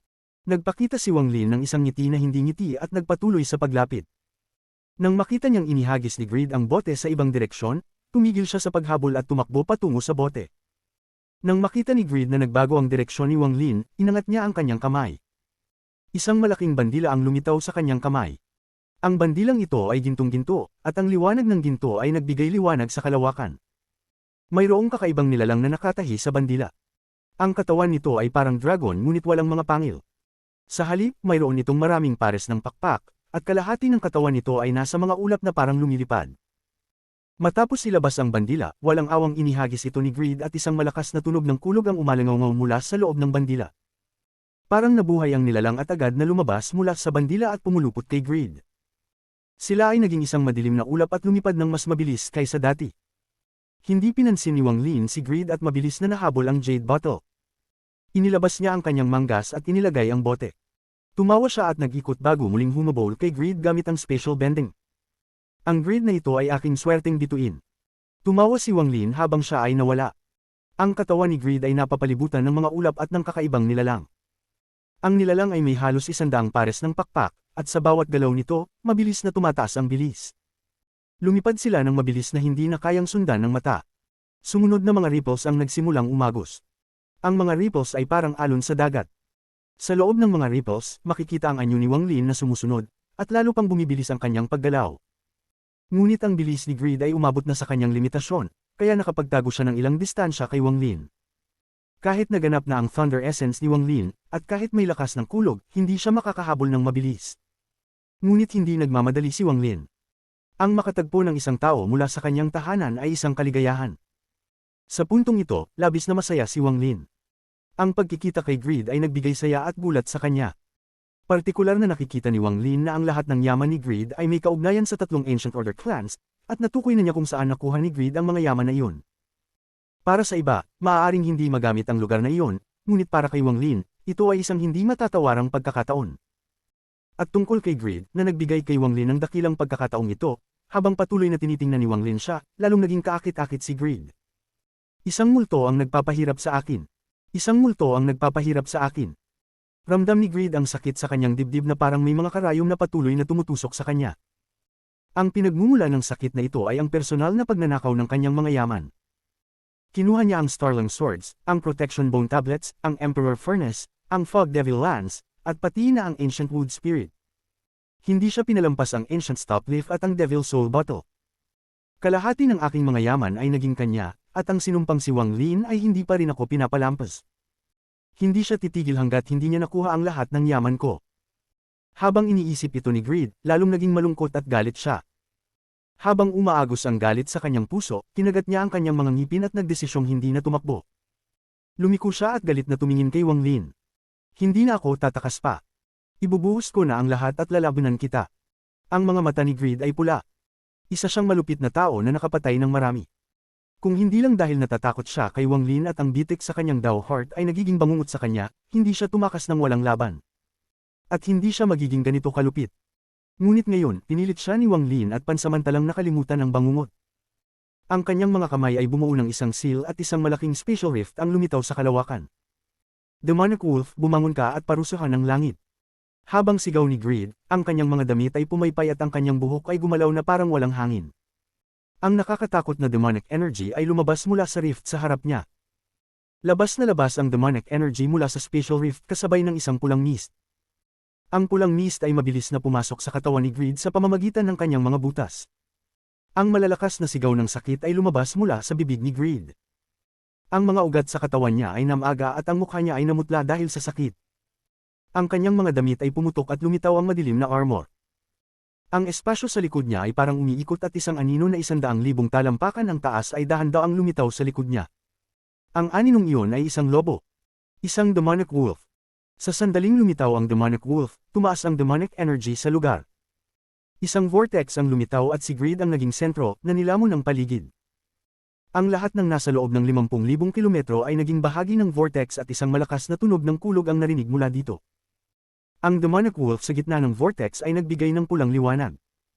Ang mga mata nito ay halos lila, at naglabas ng isang malakas na hiyaw. Ang hiyaw nito ay umaabot sa kalangitan, sapat na upang magpatibok ng puso ng sinumang makakarinig. Ang takot ay bumangon mula sa kanilang kaluluwa. Ancient Demon. Ang ekspresyon ni Wang Lin ay naging seryoso nang ang demonic energy ay pilitin siyang lumabas mula sa pagiging isa sa mundo. Nang siya'y lumitaw, nagbigay ng isang malakas na hiyaw ang demonic wolf at tumingin kay Wang Lin bago biglang sumugod. Mula sa pananaw ni Wang Lin, parang isang demonic meteor na bumangga sa kanya. Ang vortex ay lumiit, na parabang ang demonic wolf ay naging isang walang hanggan na hukay. Habang ang demonic energy sa loob ng 50,000 kilometro ay kumakalat patungo sa vortex, isang malakas na puwersa ng pagsuso ang nabuo. Mahirap para sa kahit sino na umatras mula dito. Lahat ng ito ay nangyari ng mabilis. Sa isang kisap mata, ang demonic world ay sumara at sinubukang lamunin si Wang Lin. Kinuha mo ang mga yaman ko noon, sa impyerno. Ngayon dumating ka upang magnakaw muli, sa impyerno. Hindi ko kailanman naranasan ang ganitong kahihiyan sa buhay ko. Dapat ka nang mamatay. Mamatay. Mamatay. Mamatay. Ang boses ni Greed ay halos maging baliw.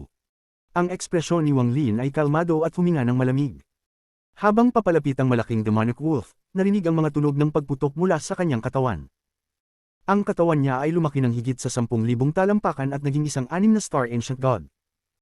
Ang ancient god stars ay mabilis na umiikot sa pagitan ng kanyang mga kilay habang siya'y umatras at itinaas ang kanang kamay.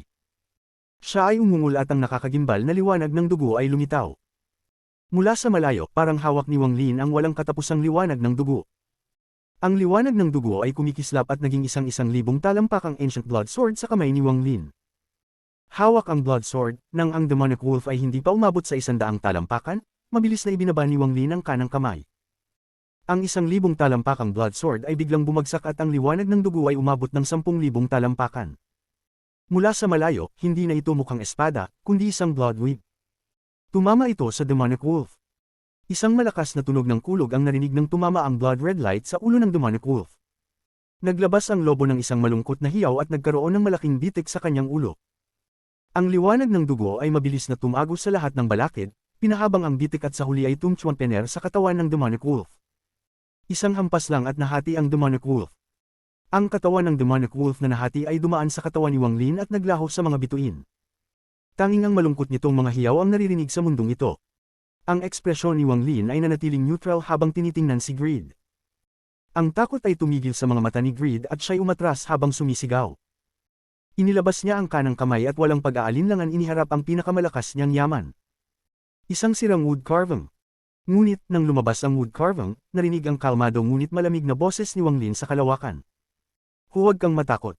Biglang tumigil ang katawan ni Greed at hindi makagalaw. Ang takot sa kanyang mata ay lalong tumaas. Huwag kang matakot. Sagutin mo ang ilang mga tanong at hindi kita papatayin.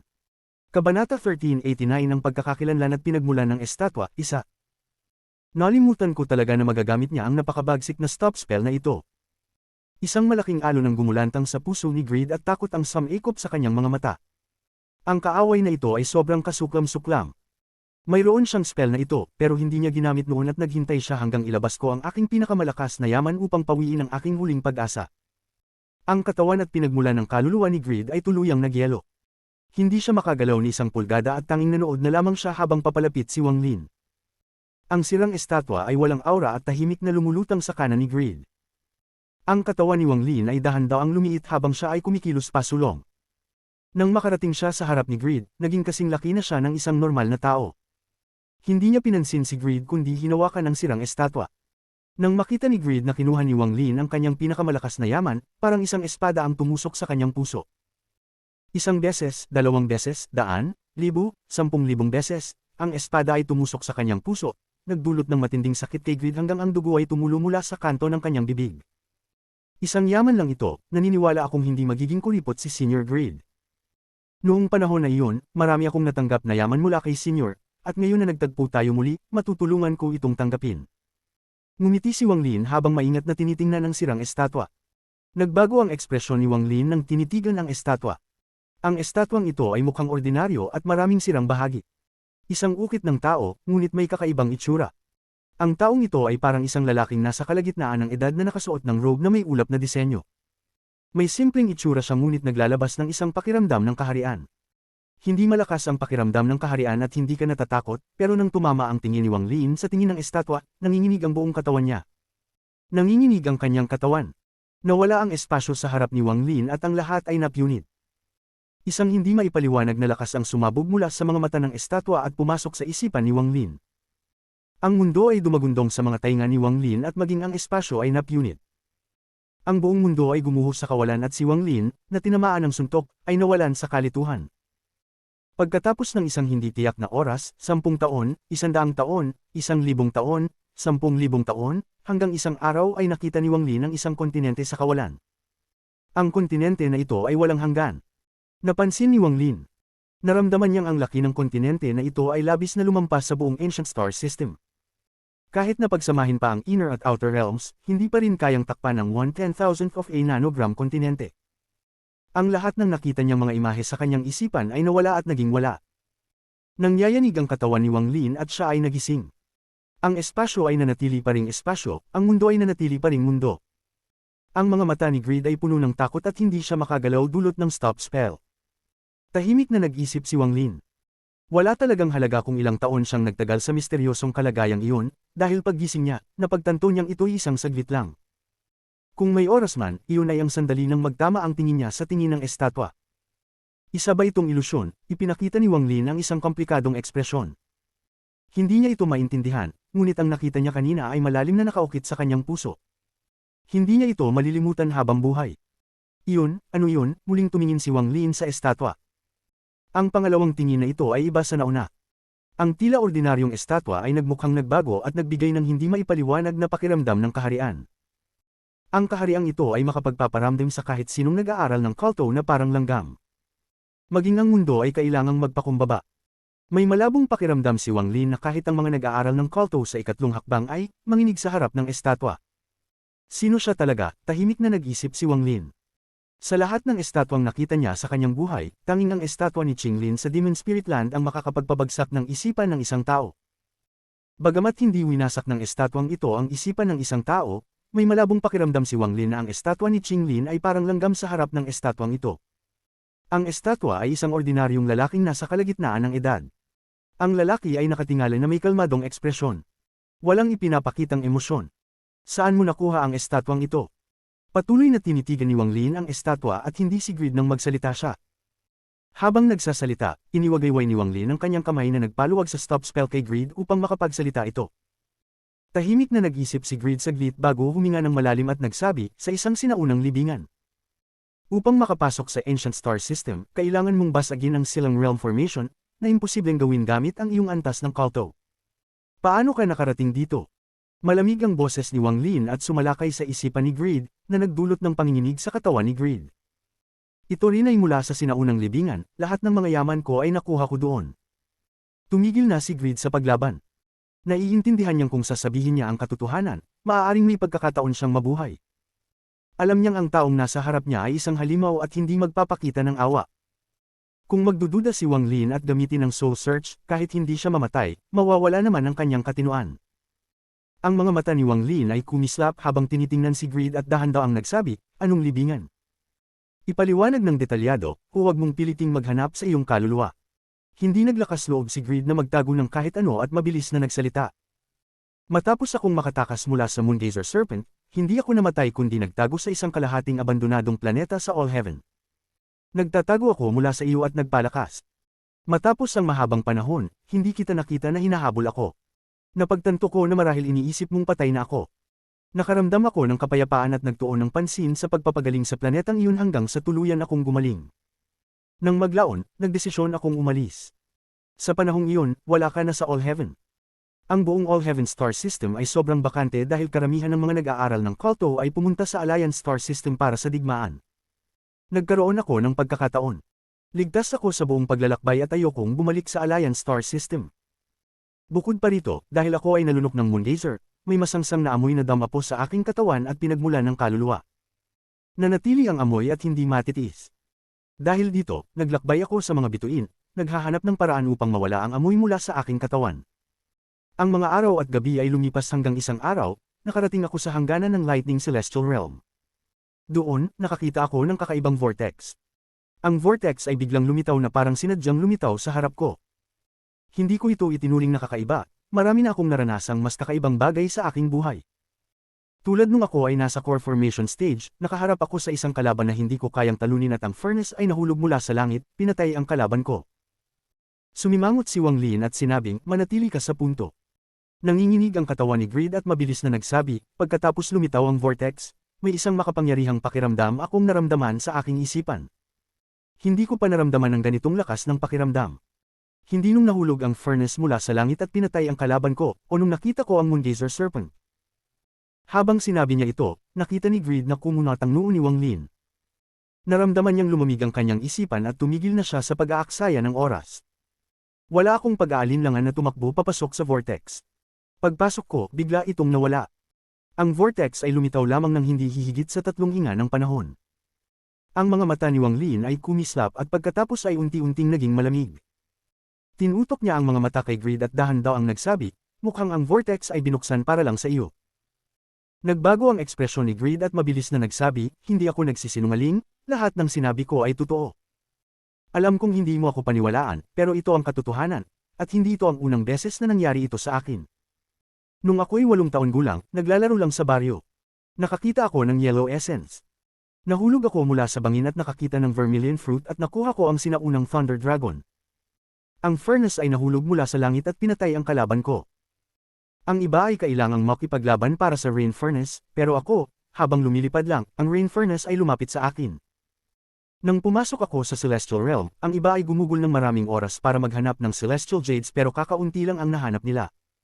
Nang pumunta ako doon sa unang pagkakataon, na-teleport ako papunta sa kuweba ng isang Celestial King. Mayroon ding isang sinaunang pamana mula sa Alliance na mahirap matagpuan ng pasukan. 3 hakbang lang ang nilakad ko at na-teleport ako papasok.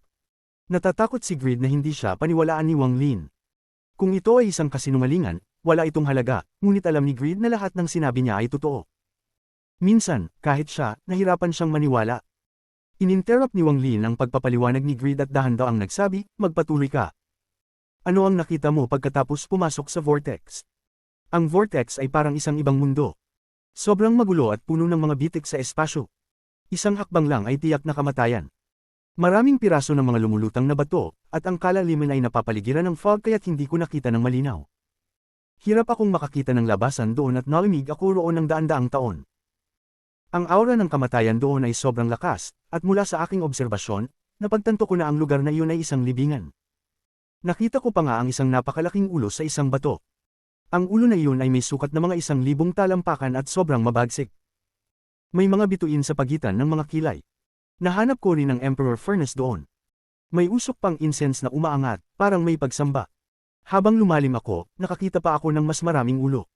Lahat ng mga ulo na iyon ay naglalabas ng matinding galit at hindi pagkakasunduan.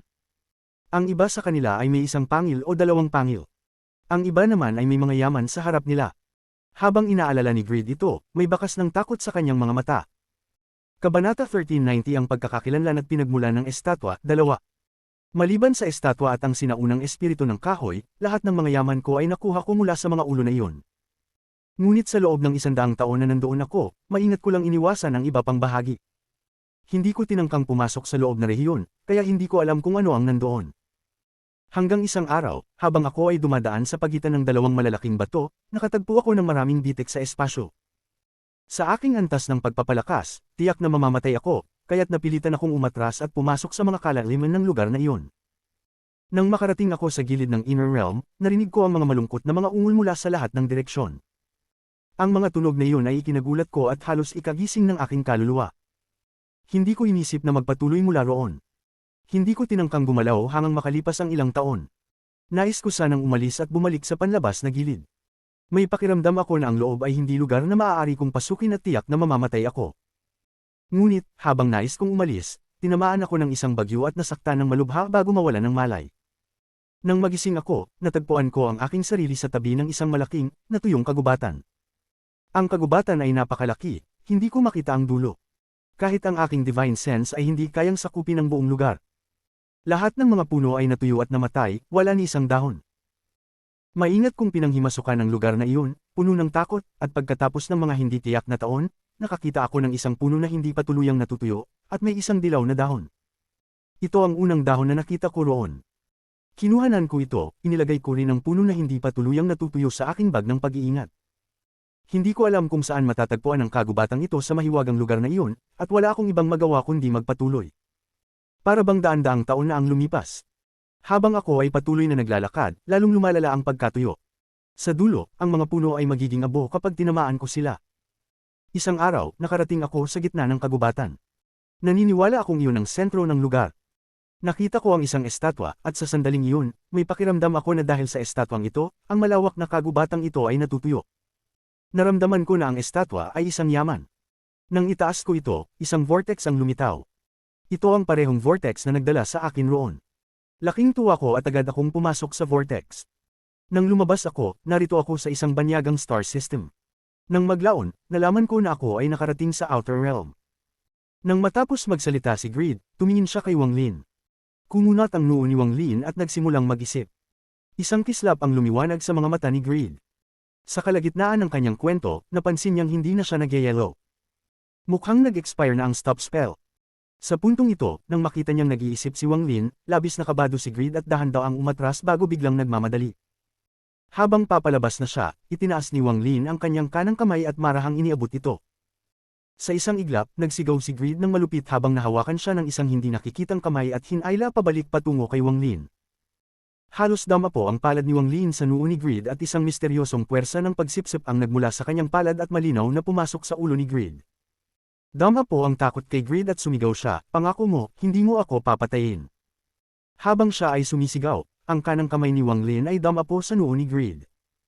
Pumasok ang kanyang divine sense sa pinagmulan ng kaluluwa ni Greed at nilaybot ang mga alaala ni Greed. Kasabay ng makapangyarihang divine sense ni Wang Lin, ang kulog ay rumagasa at nagtipon sa kanyang kanang kamay. Ang kulog ay pumasok sa pinagmulan ng kaluluwa ni Greed at nilinis ito. Nang inag ang katawan ni Greed, at sa isang saglit, tumulo ang pawis sa buong katawan niya. Saglit lamang ito, at pagkatapos ay inihagis ni Wang Lin ang kanang kamay, ipinadala si Greed ng malayo. Huwag mong isipin na makikinabang ka sa lahat ng iyong mga yaman. Pwede ka nang umalis. Palad ang mukha ni Greed, kinagat ang dulo ng kanyang labi at dumura ng dugo. Laking bilis ng paglipad niya, at sa isang kisap mata, wala na siyang bakas. Punong-puno ng takot ang mga mata ni Greed mula sa muling pagtakas sa kamatayan at nararamdamang pagiging malupit. Ito na ang pangalawang pagkakataon na nakuha niya ang lahat ng mga yaman ko. Nangako akong hindi na ito mangyayari sa pangatlong pagkakataon. Karamihan sa mga yaman ko ay kinuha na, kaya't masyadong delikado ang manatili sa Fallen Land. Dapat akong mabilis na makabalik sa aking kuweba at kunin ang mga natirang yaman at umalis. Pakiramdam ni Greed ay pinagdamutan, at pagkatapos mag-teleport ng hindi mabilang na beses upang tiyakin na hindi siya sinusundan ni Wang Lin, siya ay naglaho. Nang muling magpakita siya ay nasa isang planetang pinagmumula ng cultivation. Sa sandaling siya ay muling nagpakita, agad siyang tumakbo papunta sa isang bundok at itinaas ang kanyang kamay pagdating sa panlabas na gilid. Ang bundok ay rumagzo at isang manipis na bitik ang lumitaw. Walang pag-aalinlangan na pumasok si Greed, ngunit sa pagpasok, nang inag ang kanyang katawan. Isang masamang amoy ang lumabas mula sa bitik at sumalubong sa kanyang mukha. Ang amoy ay sobrang tindi kaya't muntik na siyang mawalan ng malay. Bakit ang baho nito, curse ni Greed, at ang kanyang katawan ay biglang nanginig. Nagtigil siya saglit bago pinisil ang kanyang ilong. Nang amuyin niya uli, punong-puno ng hindi makapaniwalang ekspresyon ng kanyang mga mata. Nawala na ang amoy mula sa katawan ko.